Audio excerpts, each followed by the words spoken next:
Hey, I'm Sam. This is Joe from GoDaddy. So, Joe, tell us a little bit about yourself. I've been with GoDaddy for over 10 years in the aftermarket, and what we do there is we help people invest in domains every day. So, like many of you watching, I know I've heard of many domains being sold for millions of dollars, and I've always wondered, what does it take to get into it? And I know there are some people that just do this full time. So, Joe, is this a possibility? Yeah, I think anybody can get started in investing in domain names. So you can start, no matter where you are. If you want to start with a small investment or a large investment, there's opportunity for anyone. Oh, so it's like buying and selling properties like a real estate agent. Yeah, kind of more like an investor. So if you're investing in real estate, you look for stuff that might be a little bit under the market value. People come in all the time, they'll buy a foreclosure, or they, go and they say, this is an up and coming neighborhood. I really want to get a property there because they know in a few years from now it's going to be more valuable. Same thing with domain names. People look for undervalued assets in the domain world and they say, man, this is a great opportunity for me to jump in and buy this name because I know for the person over here who sells these all the time, this is going to be really valuable. If they have a car website and they say, this name, they do a lot for their business and help them sell more cars, I'm going to buy this because I know for that person, it's worth X amount more than I have to pay for it for their business. All right, now Joe, this sounds phenomenal, but how do I get started?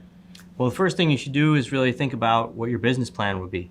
So like any business and any opportunity, you want to think things through first. So think about if you want, to invest a little bit of money or a lot of money and how you want to do that. Some people, they invest mainly in short-term opportunities. So what they'll do is they'll go to an expired domain name market where, names are more or less wholesale. When they expire out of people's accounts, they can pick them up. And then they'll buy those and sell them for, several $100s or $1,000 more than they picked them up for and try and do that quickly.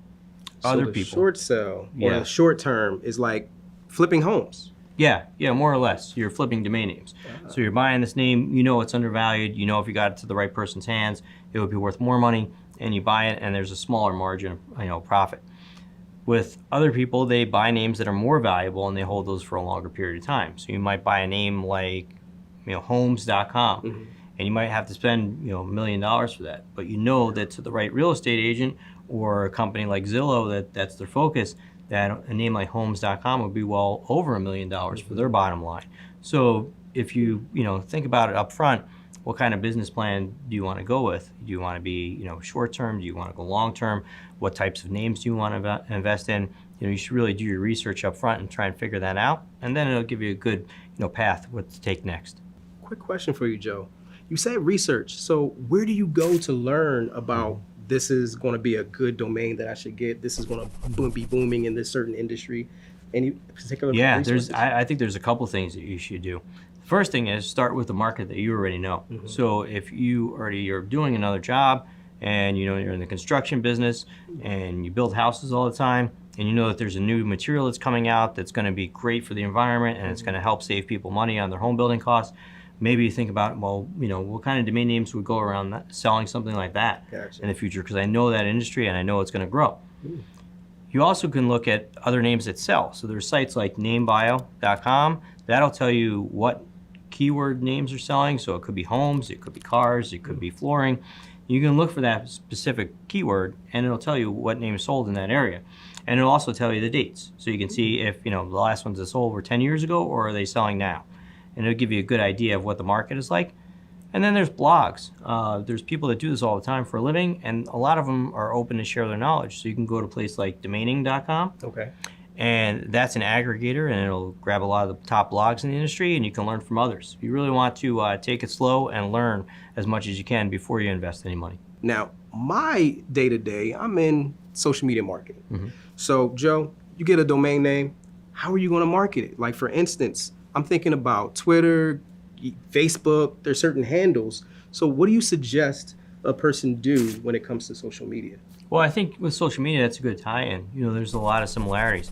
With social media handles, you want something that's easy for people to remember so they can find you, right? And it's the same thing with a short and brandable domain. Those are typically more valuable. So if you have a brand and you have that presence, that's just going to add more value to the overall domain name that you own. So if you had, at cars as a great handle, and you had cars.com, and you were to sell that domain name as an added value, you might want to throw in those handles, hey, you can have this business. And that's going to add that whole brand. so somebody can buy a package. And that's, goes back to your business plan. That's the area, you should focus on that. What would this do to somebody who's in social marketing? How would this help them? How would this domain name help them? How would the handles help them? And how can I package that up to say, hey, this is going to be a great benefit for your bottom line? All right, Joe, I wish I knew all this ahead of the curve. Like when the internet was just becoming a thing, I would have just grabbed McDonald's.com or Target.com. I'd have been probably not doing this now and rich and retired. But Joe, is there any way that we can be ahead of the trends and know what domain names we should really grab? Yeah, that's a great question. There's always new trends.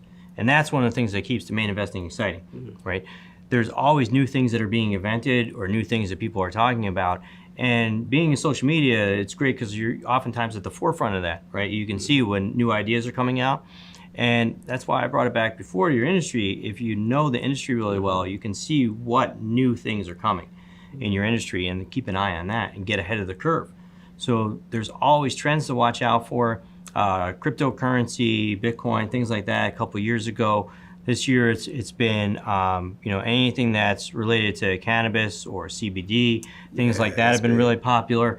So there's always new trends that come out, and if you can kind of watch what people are looking at, what they're buying, what's exciting. One thing that you always see is there's always a new diet every year, right? That's true. It's paleo, Atkins. Like over the years, they've changed. So you keep an eye on what's popular with people and keep an eye on things like social media that are new, so you can find out, oh, where's this going? Maybe I should invest in some names that are going to be in demand in another year. And on the same topic of social media, there's certain platforms like Twitter. Twitter is great for keeping up with what's currently trending. So you can set certain notifications just to be notified. Even Google.